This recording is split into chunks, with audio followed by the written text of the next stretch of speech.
2017 edition of City Connection. This is the live call-in program where you, citizens of Grand Rapids, can ask Mayor Rosalind Bliss about local issues. With Community Media Center, I'm Linda Galash. And joining Mayor Bliss on today's show is Yvette Pittman. She is City's Special Events Supervisor. Ms. Pittman will discuss what the mayor changes to local events, how to work with the city on planning events, and will also provide an overview of upcoming events here in Grand Rapids during the next several months. You will also have opportunity to take part in the live conversation in the second half of the show. You can do that by calling 616-459-4881, emailing cityconnection@grcmc.org. You can send your tweets to @GRTVaccess, and you can comment also on GRTV's Facebook page. City Connection is broadcasting live on Community Media Center's GRTV Live Wire Channel 24, streaming live at therapidian.org. Well, Mayor, welcome to the show and happy May Day. Thank you. Yes, happy wet May Day. You just said as you came in, it's raining, and that's kind of what you expect this time of year, and we'll see some May flowers out of all of this. Yeah. Speaking of planting, you mentioned that you've planted some flowers, but more importantly, a few efforts here with planting trees in Grand Rapids over the past week or so. Tell us a bit about that, MLK Park and Arbor Day. Yeah. So it was such a great week last week, being able to celebrate Arbor Day. So I was out in meeting with students at Grand Rapids Public Schools, giving out saplings. We may have, I don't know if you did that when you were a child, I but did. It was so fun. So I did that on Thursday. And then Friday was our big planting. So we planted about 400 trees with about 510 volunteers, both in MLK Park as well as around the park in the adjacent neighborhood in the right-of-way. So it's on public property that we planted them. And it was a really great day. We kicked off about 9 a.m. and we're finished up by about 1. And we also took that opportunity to honor a community member. So we honored Albert Rice for all that he's done in the community. And now if you go to MLK right by the lodge, you'll see a plaque that was put in the ground for him, honoring him. And then on Saturday, I was back at the park and we had about 100 trees that we gave away for free to families to plant on their private property. So we were able to get 100 trees donated from Bartlett, and we were there Saturday morning at the park giving away trees and educating people about the different types of trees and where they could plant them. So all in all, between the saplings that we gave away and the trees we planted on Friday and then the trees we gave away on Saturday, it was probably close to 1,000 trees. What an impact on one particular park, too. I mean, in a couple decades, with a different look for MLK Park. Yeah, it was so fun. Those are the moments where you have all these community members coming together, and there's just such a sense of community, and people love being a part of something and seeing the efforts of their work. And so walking around the park, and I walked around the neighborhood afterwards and just seeing all the trees, it was really a good feeling. And you're right, it'll change the face of that park a little bit, make it a little more green. So the city's had for a number of years now, a particular goal for the percent of tree canopy. What effect will this have? Where are we on that? Yeah, so our goal is 40% tree canopy on average for the entire city. We're about 35% right now. We did do a breakdown of every neighborhood. So we have some neighborhoods, like downtown is at about a 5% tree canopy, but the opportunities to plant trees downtown is pretty limited because there's so much concrete and built environment. So realistically, we can probably only get to about 10% downtown, which would still have a significant impact. And then we have some neighborhoods, largely on kind of the outskirts of downtown, where we have a higher tree canopy, so we may be up to like 45 or 50%. That's kind of like on the, I'd say, as you get further out from the core, where you have people with larger yards and lots more trees, you have a larger tree canopy. And then we have neighborhoods where they're anywhere from 20 to 30%, and those are the neighborhoods that I'll be focusing on for the greening initiative. So MLK Park neighborhood was one of those. We had, just in the park and the right-of-way, we had over 300 opportunities for trees. So that's why we selected that neighborhood this year. Okay, so you mentioned downtown, you can only go so far. Are we adding concrete downtown with all the new construction, or is there a preservation of still finding, not losing trees at least? We're doing two things. One, we updated our tree ordinance last year that put in some pretty specific requirements around doing all that we can to protect the trees that we have during redevelopment. So you'll probably notice that when you see redevelopment, you'll see a larger area around the base of a tree that's protected, because we want to make sure that that root system is protected during the construction. So anytime we can protect trees from being damaged during construction or redevelopment, we're doing that. But then what you'll also find is with some of the downtown development, they're doing some really interesting greening along in the right-of-way up to the building, where they're actually adding bioswales and ways to capture water, and then they're planting trees and greenery in the spaces that are available. So you're starting to see more of that as well. So it's not, you know, it's hard to get to a 20% green landscape tree with the redevelopment downtown, but we're definitely making strides at protecting trees and then adding trees where we can. So I always think about the harshness of salt on the roads and plowing, and is there a variety or varieties of trees that are a little more hardy and can withstand that? Are we going to be replacing every spring? What's the answer for that? So there are, but we have a number of goals at the city, and this was part of the tree work we've been doing and our tree ordinances. Our motto at the city is the right tree in the right place. And we also want to plant a wide variety of species, so that if there is, let's say, another emerald ash borer, we don't have hundreds or thousands of trees being wiped out because of a disease. And you probably remember that happened several years ago when we lost thousands of ash trees. And so you would go down a neighborhood street that historically had this beautiful canopy of ash trees, and then within one season they were all gone. Here on Bridge Street, I think there were probably a number of them were already damaged or dying, but they're all gone now. So looking forward to the variety can withstand that. Yes, yeah, and that's what's really important, is that you want to have a number of different species, so that if one does die, you still have others that are there. Okay. Yeah. Well, talking about the green canopy and the health of Grand Rapids, and then look at the city, wanted to kind of move into water, and the city's very deliberate about protecting the Grand River, and there's a lot of development that's on the edges of the water now. Talk a little bit about the whole design and the plan for that.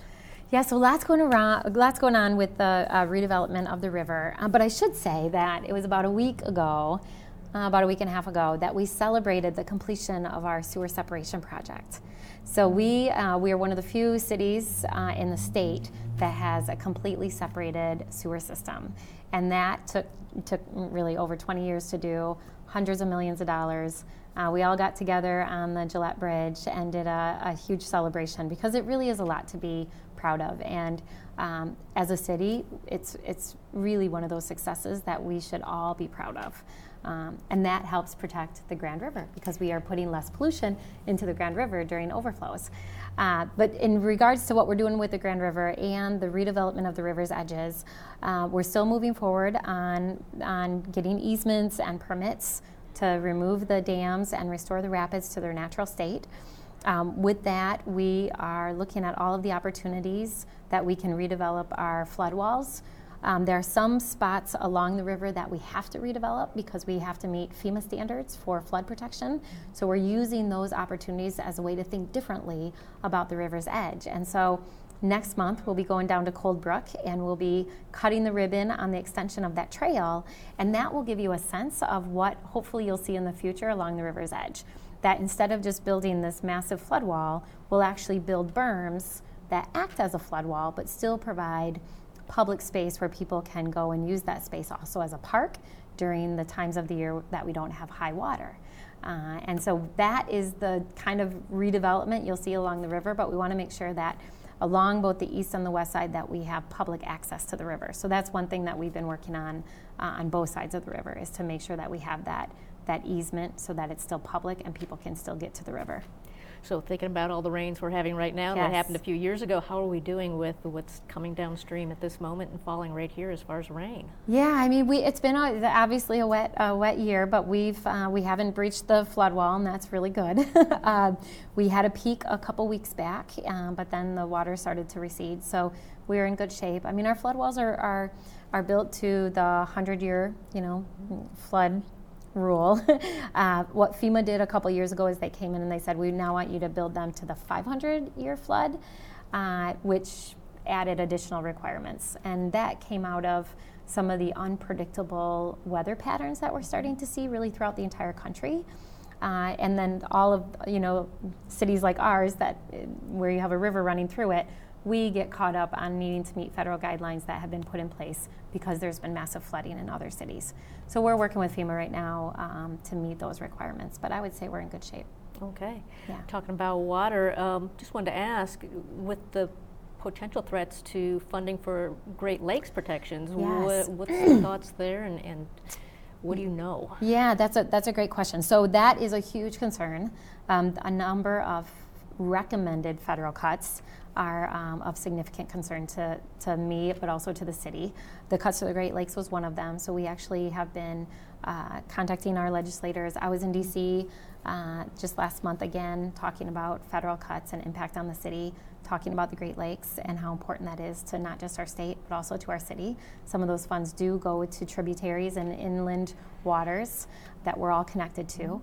And so the nice thing about the recommendations to the Great Lakes is that there's bipartisan support to keep those funds where they are and to not cut them. And so I think you'll see a strong delegation in DC, excuse me, fighting against those cuts. Other federal cuts that are concerning are the cuts to HUD and to CDBG funding. We just got word today, though, or maybe it was late last night, that the budget that was passed that goes through September, the continuing resolution, keeps the CDBG and the HUD funding at the level that they're at right now. So that's a positive thing. But we're keeping really close eyes on what's going on in DC. The other cut that I was really concerned about was transportation. Mm-hmm. So there's been lots of talks about cutting transportation and the impact that would have on public transit. So we've been speaking out about that as well. We, about a year ago, maybe longer, we received a kind of a line item budget to assist with the Laker line, which would be a second BRT line. And so we really need those federal dollars to match state dollars in order to make that happen locally. Okay. And we're in not only is it spring, there's another season, it's budget season for the city of Grand Rapids. You have to have a budget passed before the end of June. A pretty good timeline in place already. We're actually moving next month's City Connection meeting because there's a public hearing the first Monday of the month. So tell us a little bit about some of the things that are priorities that will be in this budget. We've got about 2 minutes to talk a little bit about that. Okay, so budget was presented to the full commission on last Tuesday. And I think the nice thing is that you won't see significant cuts. We are in good shape financially. You'll continue to see a lot of road work, even though I'm getting quite a few complaints about the construction. I have to remind people that we can't have it both ways. We have to fix the potholes and streets, and that means that there's going to be construction and detours. But you'll see some additional support for the police department. In fact, I just left a commission work session where we were specifically talking about that. And you'll see some additional dollars for fire prevention. So we used to get some federal grants for that. We're going to continue that with some general funds. We're looking at expanding our neighborhood matching fund, which I know we've talked about before. And then with housing. So we will be moving forward on the housing trust fund and what that looks like. That'll be part of this budget cycle. And then you'll see some other minor things. One addition that we're talking about is adding on a chief equity officer in the executive office. Again, these are all proposed, nothing's voted on yet. But I think you'll see the budget is a balanced budget, but it also starts to meet some of the priority needs that we have in the city. Okay. Hate to bring this up with less than a minute to go, but is there a property millage proposal? Property millage proposal in the budget? No, I mean, we have a refuse millage, and we'll review that. I can't recall off the top of my head if we're proposing to increase that. Typically, we don't. Although there is a need for more street sweeping. We've heard that from constituents that they want more street sweeping. But there won't be any new property tax as part of the city budget. I just heard the other day that the library is talking about doing a renewal, but the library board is separate from the city commission, so that's not a city commission driven budget item. But I did hear that the library Grand Rapids Public Library is looking at potentially doing a renewal to their millage in November, but I haven't seen anything in writing about that yet. Okay, so we'll know a lot more next month when we get Yes. together. All right, well, we're going to take a break now. When we come back, Mayor will be with her guest, Yvette Pittman. She does her title again, events. Yes, as events coordinator or director. All right. But she's the events guru at the city. All right, I like that title even better. Yes, Right. she's awesome. Back with Yvette Pittman and the mayor after this break.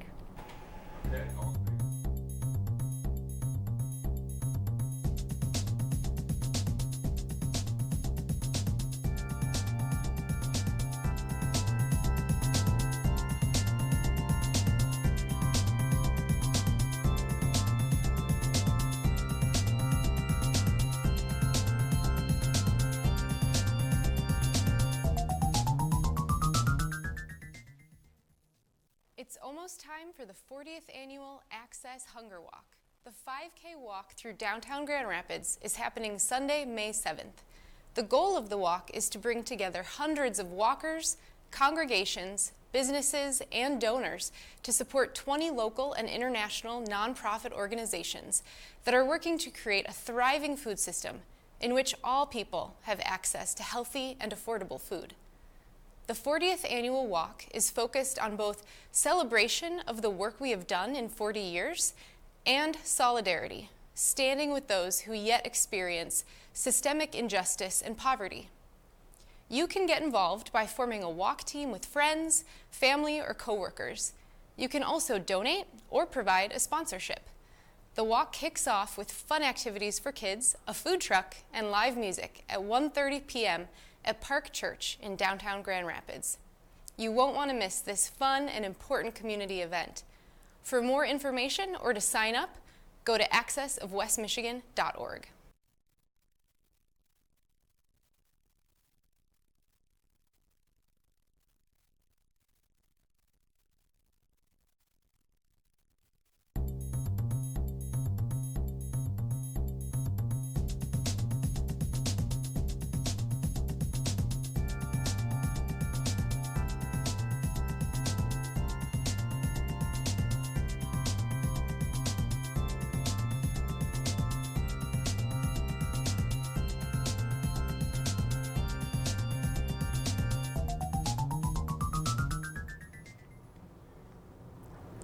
All right, welcome back. So today we have Yvette Pittman with us, and she is the Special Events Supervisor. So sorry if I messed up your title earlier. So Yvette's been with the city for what, over a year now? Just over a year and a half. Yeah, so she came to us and is kind of taken over and re-envisioned our events department and how we do events and how we support people in having events. And you know, the city for a long time was pretty reactive. So when someone wanted to have an event, we were there to respond and make sure we were going through the checklist that they had everything in order to make that happen. But what we know at the city is that in order to be a vibrant place, we want people to use public spaces. And so we want the community to see all of these assets we have in the city as an opportunity for them to use. And so we've been really thinking about how do we do that differently, and how do we make sure people know about all the opportunities to use parks or public spaces to plan events. But then how do we make sure that we're promoting the events that are happening in the city and that we're making sure that we have a diversity of events. So Yvette has taken on a big charge. So we'll just start by introducing you, and why don't you tell a little bit about your history, and I know you have a long history before coming to the city. Maybe you can share that, Okay. and then talk a little bit about the scope of your work at the city. Wonderful. Well, as the mayor said, I'm Yvette Pittman, and I came to the city via Grand Rapids Symphony. I was there for about 11 years doing different events there with the symphony. And before that, I was actually with WCSG 91.3, which is a radio station. And at both of those places, one of the things I learned was relationships, building trust and credibility. So those are some of the things that I brought with me to the city. Like you said, there's quite a process to do different things at the city, and having an event was one of those processes. And I wanted to make sure that people knew that we are not only accessible, but we're welcoming. that we want events in the city and we want events in our neighborhoods. We want to activate public spaces, our parks, and those sites that people love to just come downtown and take pictures at. Well, those sites can actually be event spaces. And so we took a look at all of our processes, and we said, how can we make sure that people realize we're here, we work for you? And we wanted to make sure that people understood that our doors are always open. So we really did sort of a campaign of getting out there, meeting all the event planners. There were so many vibrant things going on that a lot of times people just didn't know about them. We wanted to make sure that we got the word out and that we met with those event planners and that we made sure that they understood that we're here. And so what is it that you need to make you successful as you do your events, because that makes the city successful. Yeah. So for people who aren't familiar with events, why don't you share some information about events and what you've been working on, and if somebody is watching and they want to plan an event, what would they do? Absolutely. So you can go to our website, grcity.us/special events, or you can call our office, and we do have a slide, and I hope that they put that up so you can see our numbers and our email addresses. And you can, it starts with an application. We are a city department, a government department, so it starts with an application, but we've simplified that application. There's a PDF form available as well as an online form available. So you can go right online at midnight and you can fill it out and send it in, and we'll get it and we'll start working on that process. So all it takes actually is an idea. We have many event planners who call us and say, I'm not quite sure what I want to do, but I know I want to do it in Grand Rapids.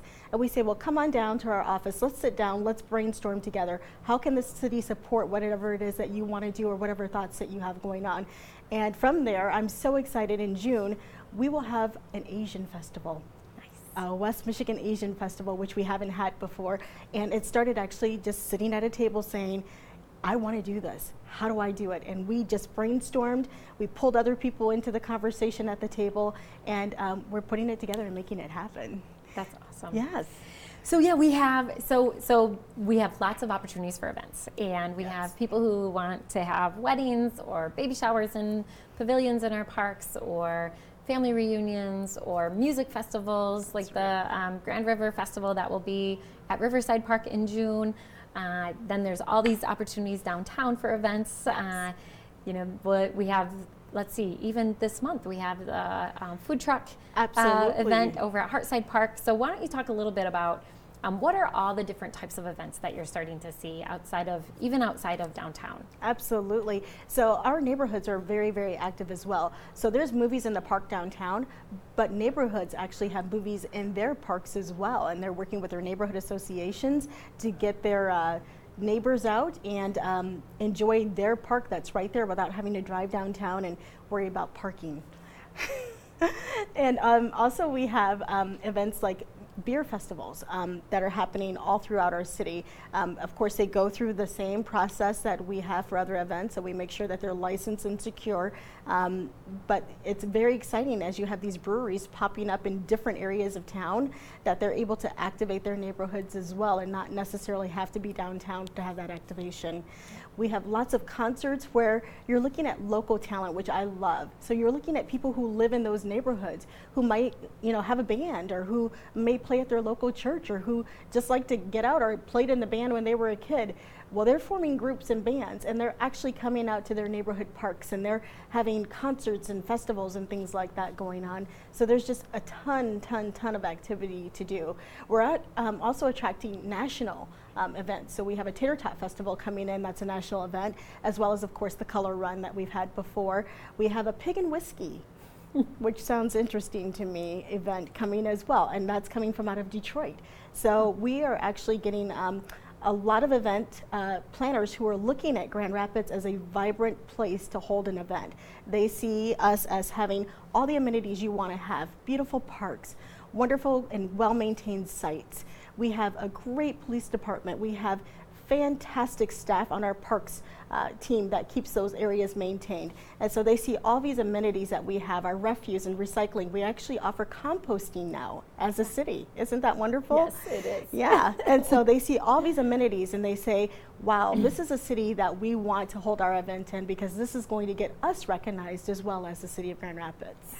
So for people who aren't familiar, we have a lot of equipment at the city that people can utilize and rent So we have, and you'll know this list way better than I do, but we have bleachers, thank you, showmobile. So people who don't know what a showmobile is, say what that is. Absolutely, it's a mobile stage. So it's just like a sort of a tractor trailer truck or a kind of RV, and it opens up and it becomes this concert stage that has lighting and sound, and you can have a concert right there on that portable stage that we call a showmobile. Bleachers for your events. If you have sporting events and you want some seating that's really easy, the bleachers are a fantastic option. Tables and chairs. We have city logo tents that are beautiful with sides. So if the weather is an issue, you have the sides that you can pop right on those tents. We have power boxes to help you get the electricity that you need to make your event successful, as well as a plethora of other event equipment. And do we have the equipment for movies in the park? Absolutely. That people can use? Yes. Or rent? Well, the actual screen is something that DGRI rents from another company, the LED screen, but the older screen, the inflatable one that we were using before, that's something that we're working with DGRI to figure out a way that we can have neighborhoods or neighborhood associations maybe rent and do their own movies in the parks in their neighborhoods instead of having to go to a different company. Great. And microphones, we have microphones, absolutely. We have all of that. PA systems. Yes. We have a lot of equipment, and we try to price the equipment to make it affordable. We try to make it an option for event planners who might just be you or I, who just have a great idea and want to do something, but don't have a lot of resources. And so we try to make it affordable so that you can say, well, I can at least go through the city and get the fencing that I need to be able to put my event together. Yeah. We also help neighborhoods with block parties. So when they want to close down a street, there's a process for that, and we'll make sure that they have the barricades. And so all of that you can find at the city. Absolutely. You can find it at grcity.us on the website /special events. And we are, like I said, we are thrilled. We are so excited about all the vibrancy that's going on, the number of events that we have, the growing number of events that we have, reoccurring events and new.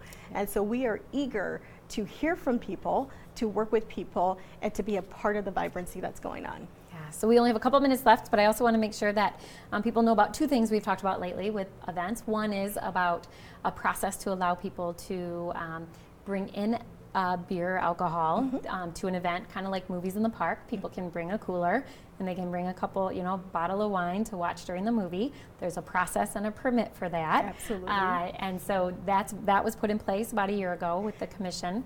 And then secondly, liability insurance. So there is a need for liability insurance for some of the events, and the city has an umbrella that you can pay into so that the cost is a little bit less. Absolutely. And oftentimes, especially if it's a neighborhood event, look at your homeowner's insurance. You can actually pull from your homeowner's insurance to put on your small event in your neighborhood. So check with your agent. Yeah.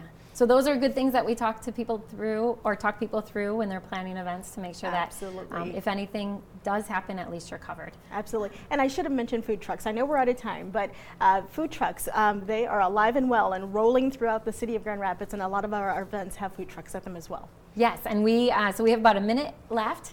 And food trucks, we do have a whole process for that. Yes. So you likely will see more out and about this year. And to kick off the food truck season is the event at Hearthside Park. Absolutely. Coming up at the end of May. May 21st, rolling out food trucks. Yes. Yes. So Yvette, thank you. Thanks for all your work. I know you have worked pretty diligently to get all these pieces in order and to make it easier for people.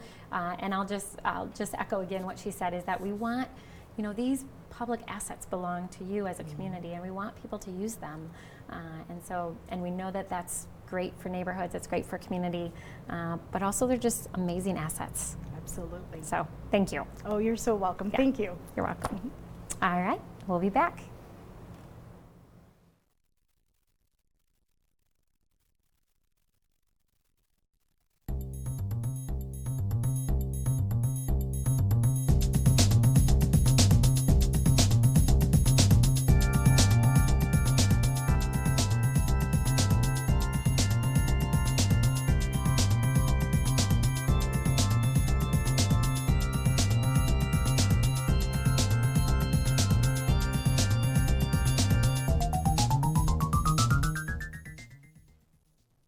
This May, as part of National Military Appreciation Month, join local high schools and businesses from across West Michigan to honor and give thanks to members of the military. The annual Armed Forces Thanksgiving Appreciation Luncheon is on May 5th at the JW Marriott Grand Rapids, where high school students will join business leaders in paying tribute to the brave men and women who have served our country. For more information on attending, visit armedforcesthx.org. WYCE is a world of music. We aim to shine a light on underserved musical artists in a non-commercial format with no advertisements. Volunteers come in to create personalized music programming that broadcasts over the air at 88.1 FM to West Michigan and via the internet to listeners all over the world. These listeners sponsor our efforts, keeping WYCE independent and community-owned. Musicians use the station to broaden their audience and build support for their latest projects by submitting their music to be included in our broadcast and performing live in studio. Businesses find their customers through underwriting, nonprofits inform the community to their mission, and listeners stay informed about local events. We believe that music is a powerful force that creates quality relationships in our community, that speaks to our emotions, and provides the soundtrack to our lives.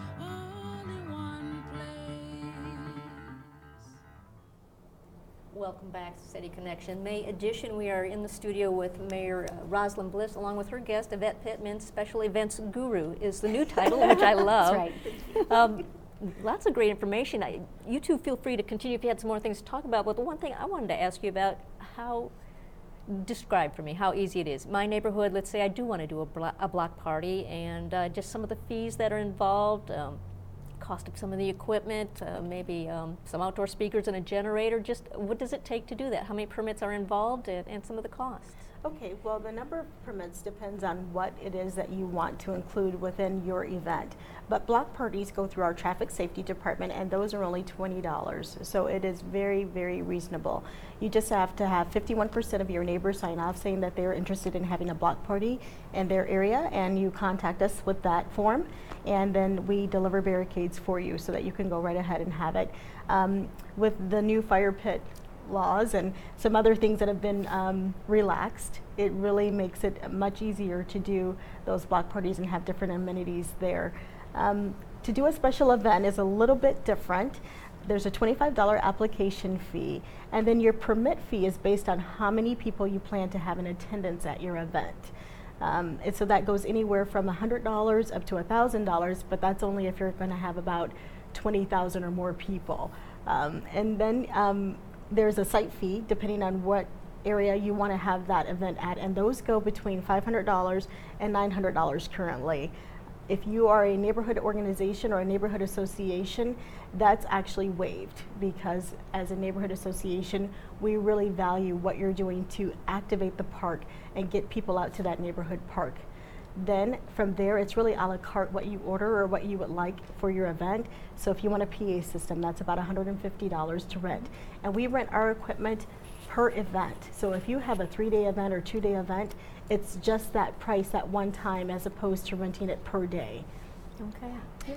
So one thing, and I did this more when I was a commissioner, I would often encourage residents, if they called me and they had an idea for, I mean, there's a lot of ideas out there. I remember I went to one event where it was dress your dog up, and they then voted on the best dressed dog. Can't remember the name of it. Anyway, Puppies in the Park maybe, or something like that. But what I encourage them to do is to coordinate with their neighborhood association. Yes. And then you just have, we at the city, we see all of our neighborhood associations as partners, and we want them to obviously be using that space for neighborhood events. Okay. It was really exciting to hear about some of the new events coming to town, including the Asian celebration. Are you curating anything? Anything you would like to see that's not here yet that you think would really fit well and expose us to some great things? Well, we actually had a meeting with the Bosnian community, which was a really good meeting. They talked about their Day of Remembrance, which really is a very solemn day where they remember what happened over there in Serbia. and they want to expand on that day, and we're very, very excited about that. So baby steps, they're planning to add a panel this year and really talk about what the day means to them, but eventually they'd like to get up to a 3-day, not festival, that's not really the right word, but just a day of remembrance, 3 days of remembrance, and really helping the community to understand what occurred over there, and then celebrating the fact that they're here and that it's a vibrant community and that they're enjoying being a part of it. Yeah. And Yvette's been obviously working closely with Downtown Grand Rapids Inc. And you may have noticed that this past winter, one of our goals as part of GR Forward is to become a 4-season city, meaning that we want people to see that you can still plan events outside even when it's cold out. So, we did the ice sculptures, even though this winter was a little tricky with the weather. It was warmer than expected, but then you saw the Hungry Hippo contest down at Rosa Park Circle. So we're trying to, as a city, really, again, create events and bring people out and create that vibrancy. So, and in every season, even the winter, and Yvette's been a part of those ideas as well. Absolutely. I wanted to ask both of you about this, but we talk a lot about the downtown events, and that's the ones we're familiar with, the outdoor events there, and usually in the summer. But what happens? What changes in a community when you start having events in particular neighborhoods, when you're really right in a neighborhood, reaching out to the residents in a particular area of town? I think it depends on the neighborhood. Being in the parks a lot, I think there are so many great opportunities in parks, and I've seen weddings in parks, and I've seen dirt bike races in parks, and I've seen bike giveaways, and so I think it depends on the park and the space.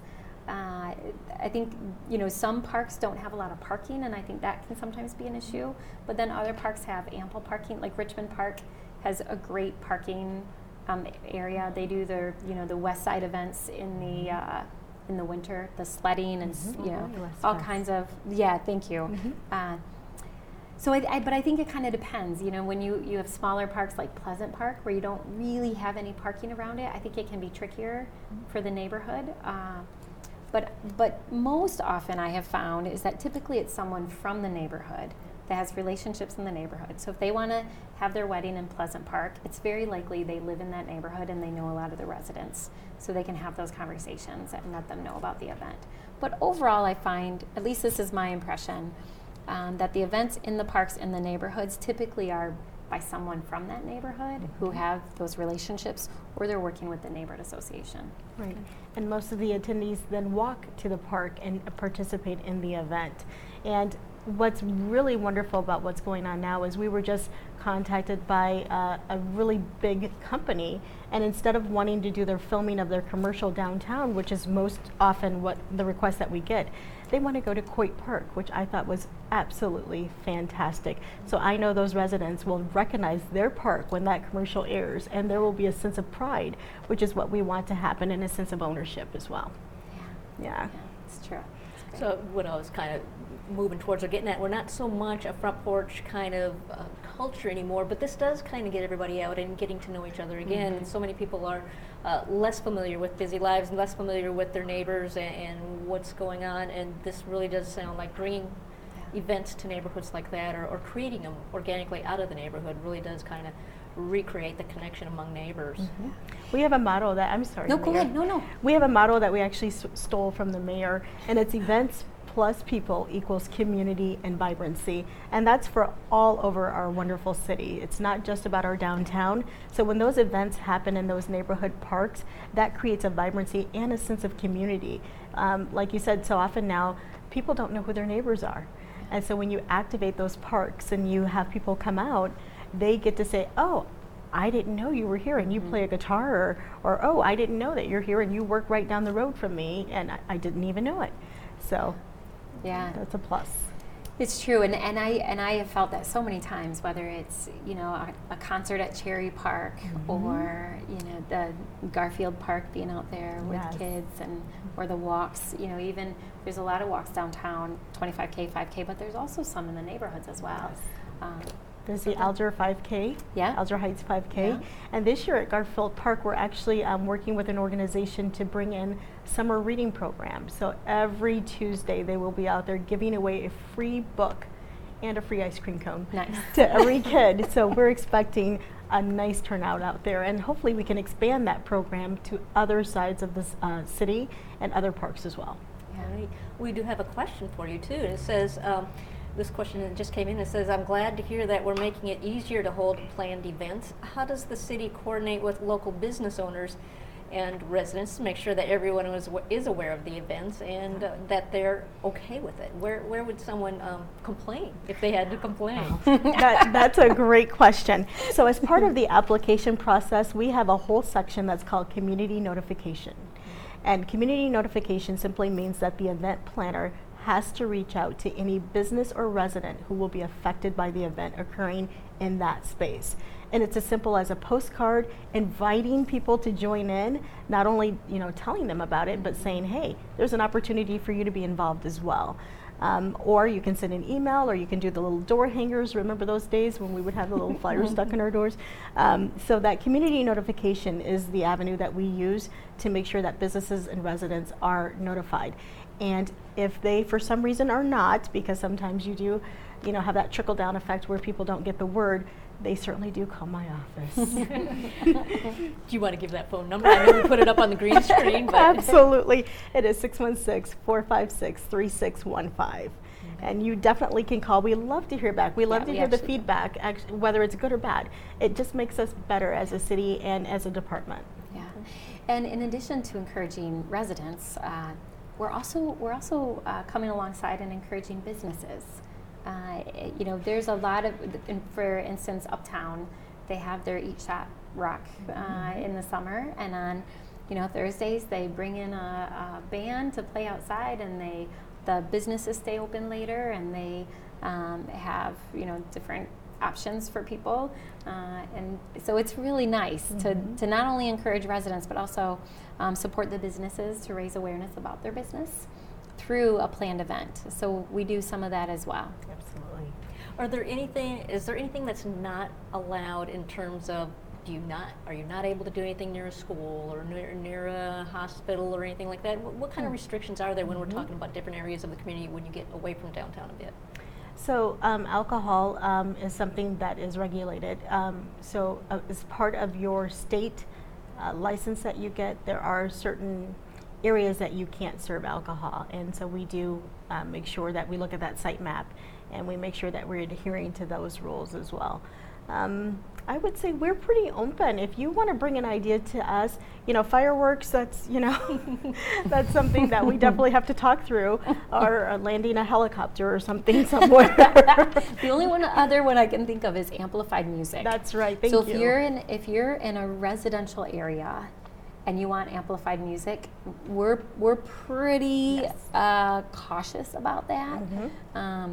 That's the only one I can, and I know that only because I get complaints about it. Exactly. So a limit on the decibels or the hours or something like that? Hours, both hours and decibels. So it's about 85 decibels metered, and the hours are 7 a.m. to 10 p.m. We allow the amplified sound, but after that or before that, as the mayor said, we're very cautious about that because we want to be respectful to our neighbors. We want events to be good neighbors and good partners, and we want you to welcome us back in the neighborhood the next year. Yes.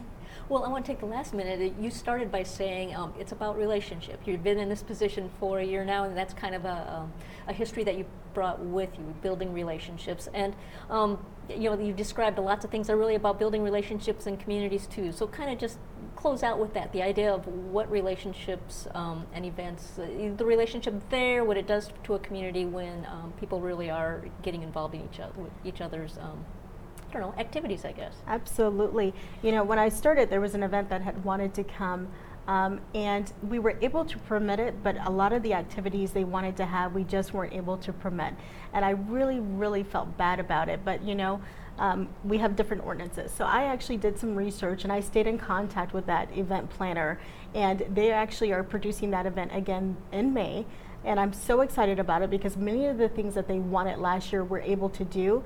And it was just saying, I know that you don't know me, but trust me that I'm here to work for you. I'm here to make your event successful, and if you just have patience with me and work with me through the process, we'll get through this together, and it will be a fantastic event. So it's an event coming up on Friday, and they're very, very happy. We've built some partnerships. They've actually got some sponsors that we introduced them to, and I'm very excited about that. It's, you know, everything is, again, all about relationships. I think when people understand that we're just not a municipality, we're made up of residents too and people too. And we love this city and we want it to be vibrant and we want to be a part of the story. When you're telling friends about how wonderful Grand Rapids is, we want you to actually talk about the city, Grand Rapids, and not just Grand Rapids, but not the city. And we want to get to yes. That's right. And that's, you know, that's really our philosophy is we want to be a city of yes. And we don't want people to feel like the city is always saying no because there's this bureaucratic process or we have to be concerned about this liability. Right. We want to work through the problem so that you can envision, you know, a cool idea coming to life.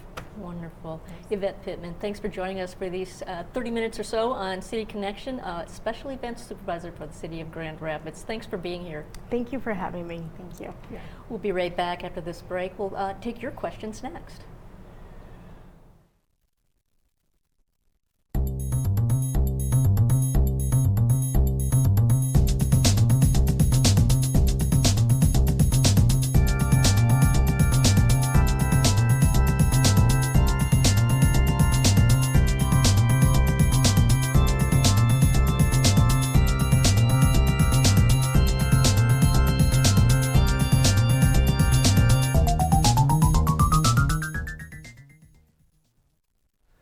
A must-see for all movie lovers is Buster Keaton's 1926 classic, The General.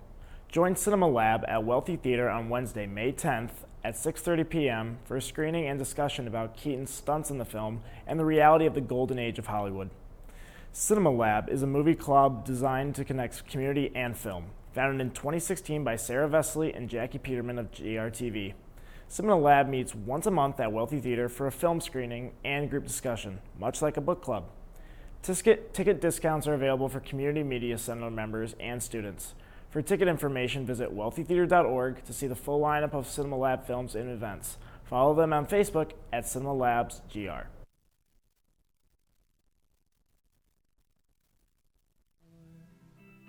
The Wealthy Theater is Grand Rapids' local movie theater and performance center.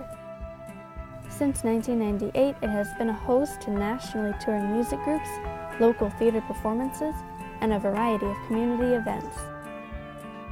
Today, the Wealthy Theater is not only a landmark community treasure with historic significance, but a pioneer in the infusion of technology and traditional theater. Underneath the elegance and classic sensibility that defines Wealthy Theater, there is a matrix of new technologies. The theater is completely digital and outfitted with cameras and microphones for concerts, theater and comedy troupes, speakers and lecturers, and so much more. Experience all that Wealthy Theater has to offer. And bring a friend. Be surprised by the Wealthy Theater.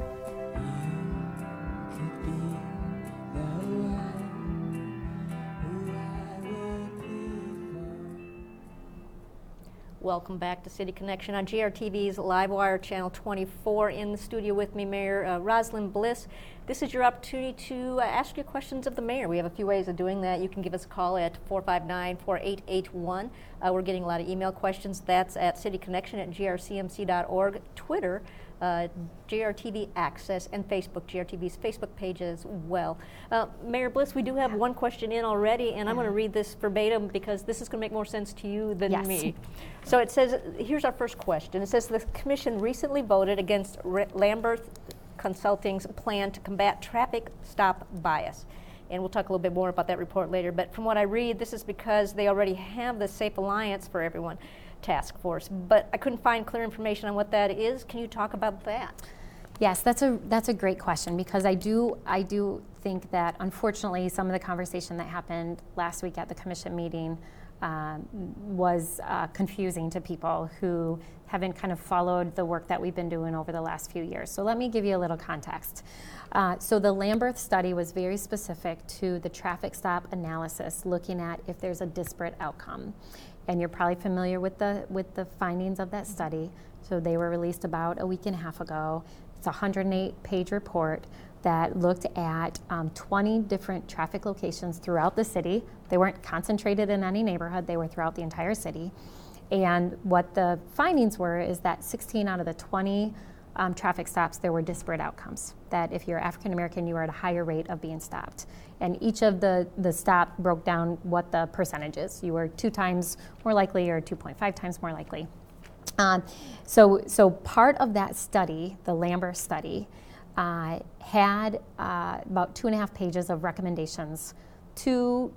After the study, they said, okay, here are things that we recommend you do to move forward. The Lambert study of traffic stops was for a period of 3 years. It was for 2013, 14, and 15. So one of the recommendations that came from that was to move forward on analyzing 2016 data, traffic stop data.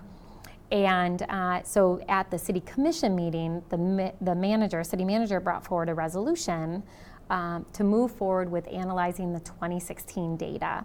But he went beyond that and brought forward to the commission a recommendation to move forward on an additional 3-year contract with Lambert to do 2016, 17, and 18 data analysis for about $220,000. So the commission, at the commission meeting last week, that was the first time the city commission had come back together as a body since hearing the outcome of the study. So we talked about the findings and the recommendations, and we said, you know what, we're not ready at this very moment to move forward on that. We want to take a little bit more time. We want to process the findings, but we also want to talk about how to move forward and what the next step should be. I think there's consensus around the commission that yes, we want to move forward with additional studies. The 3-year study that was just shared is really a benchmark, even though we had it done in 2004. The findings from 2013, 14, and 15 were much more troubling than the 2004 data. And so we know that we need to continue to measure and to do additional studies. We just aren't aligned yet on whether we don't need to do it this very instant. We can build it into our budget discussion, which we're having right now between now and the end of June. And then we also want to think about, do we want to analyze the data every year or do we do it every other year? So some cities that do this, they actually will do the traffic stop analysis every other year because we know that change takes time. So we're going to move forward and we will analyze additional data and additional traffic stop. We just aren't sure that we need it every single year or if we should do it every other year. And with that price tag, we wanted to tie it into a larger conversation. The SAFE Alliance. So SAFE is a group that came together it was in 2014. They met for several months. It's a very diverse group of individuals. It was led by Commissioner Lanier under Mayor Hartwell. So Mayor Hartwell was the one that put that task force together, the SAFE Alliance Task Force. And the intent of that alliance was to look at crime prevention, gun violence, and what we can do as a community to prevent gun violence and prevent violence in general and create safe neighborhoods.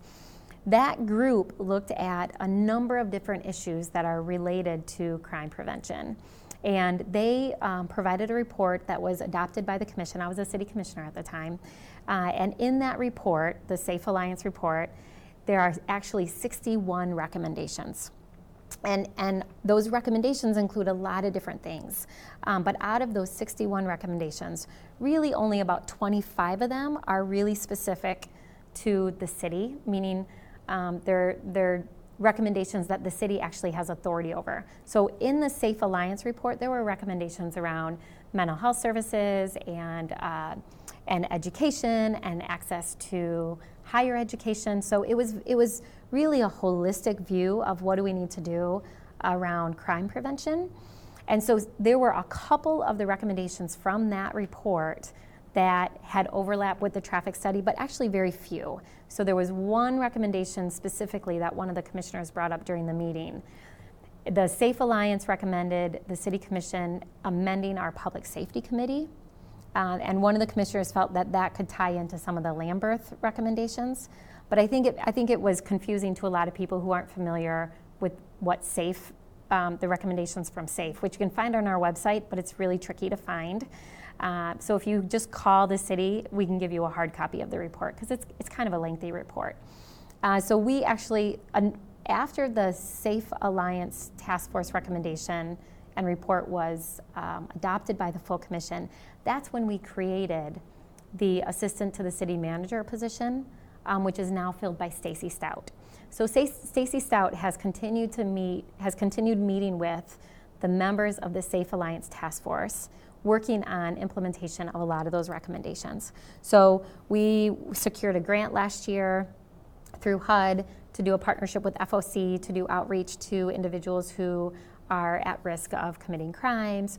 We have been working on expanding the Mayor's 100 to hire more young people into jobs and to create more summer jobs. So there's a lot of recommendations from the SAFE task force that we're actively working on and we have been working on. Some of them align with community and police relations and the work we need to do, but a lot of them are separate and distinct. Okay. So that's kind of a long answer, but it's very confusing. I've had other people ask me about it, but they are two distinct. We're taking the recommendations from the Lambeth study very, very seriously. In fact, I just came from a 2.5-hour City Commission work session where we spent the entire time talking about next steps. So you'll start to see some recommendations move forward from that report. But it's a very, we want to be very thoughtful about how best to move forward because we know process is just as important as the procedures that we want to change. Okay, so just to make sure I understand it correctly, then study came in. There's a decision. It wasn't good news at all, but now you have some good data. A decision to kind of continue to take these readings and these assessments, but that does not mean we're delaying and taking action on the recommendations or some of the recommendations, right, because looking out another year or another 3 years would possibly be something like justice delayed. Yes, absolutely. That's a very good, and I'll put an exclamation mark on that. The Chief Rahinsky is already moving forward on many of the recommendations, including meeting internally with individuals throughout the department, talking about what we need to do to move forward on improving our training. So looking at bias-free policing, additional training we need to do, and then we're, as a city commission, encouraging the chief to move forward on creating a structure to review policies and procedures. That isn't finalized just yet, but one of the recommendations from Lambeth is to bring in an external expert to assist with that, to be objective. But it will include community members and very likely rank and file from every rank within the police department, as well as someone from our city attorney's office, because you have to make sure that you're in compliance with the law as well. But we'll be moving forward on reviewing policies and procedures very quickly. It's top on the list. And then, as I said, there's a number of other recommendations we're working through right now, but I assure you we'll be moving forward. We're also looking at what we're going to do around community engagement and how do we start to bridge the gap, but as well as build relationships and trust between the community and the police department. So we've already been working for a couple months with the Urban Core Collective, looking at what does authentic community engagement look like. Commissioner Jones has been active in that process, so we'll be looking at recommendations from that body and that group on how to move forward with community engagement, meaningful, authentic community engagement. So we will revisit this probably frequently, maybe every show from here on for a while, but thanks for that explanation and then a little bit about a peek on the insight of what is going on and the progress or the goals, at least at this point. Let's take the last 20 seconds or so to talk about budgets again. Our next City Connection will delay 1 week to the 12th because on the 6th is a public hearing, a number of things budget-wise coming up, and people can get on the website as they've been able to do in the past, but also come to public hearings. Absolutely. So part of the budget process is we do have the public hearings. I will be putting out, but the city will as well, information on what's in the budget, and you can weigh in on that. Every single week between now and the end of June, we have meetings, 3 to 4. Actually, one day I think we have a 5-hour budget session. So every single week we'll be reviewing the budget recommendations. We'll be breaking down each department and the recommendations in that department. And so the community will be kept abreast of the different pieces that we're taking as we meet for the budget sessions. You can weigh in right then, or you can wait during the official public comment period. Great. Yeah. Well, that closes out City Connection for Mayor Mayor Bliss and I'm Linda Galash. We'll get together next month and do this again. City Connection here on GRTV's Live Wire Channel 24. See you on June 12th.